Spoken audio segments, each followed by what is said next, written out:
Watu wengi wanadhani kwamba kila anayepoteza kazi anastahili fao la upotevu wa ajira.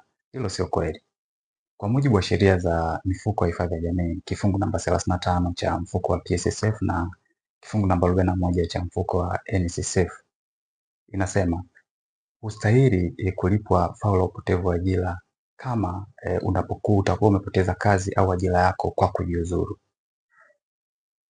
Fao hili lipo maalum kwa watu ambao watapoteza kazi au ajira zao kwa sababu nyingine tofauti na kujiuzuru, yani waliopoteza kazi bila hiari yao.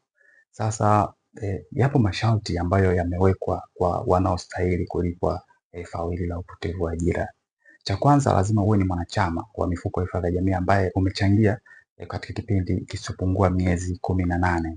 Lakini swala la pili, inatakiwa ili upate fao hili la upotevu wa ajira, wewe kama mwanachama inatakiwa uwe haustahili fao lingine lolote la muda mrefu, yani usio umechangia katika kipindi cha kuanzia miezi 180 au miaka 15. Na mafao ya muda mrefu ni kama fao la kustaafu, kuna fao la ulemavu pengine na mafao ya warithi. Kwa hiyo huyu mwanachama ambaye hajafikisha au hastahili fao lolote la muda mrefu anaweza kupata fao hilo la kupoteza ajira. Lakini vilevile mwanachama anatakiwa awe yuko chini ya umri wa miaka 55, lakini vilevile athibitishe kuwa amepoteza ajira yake.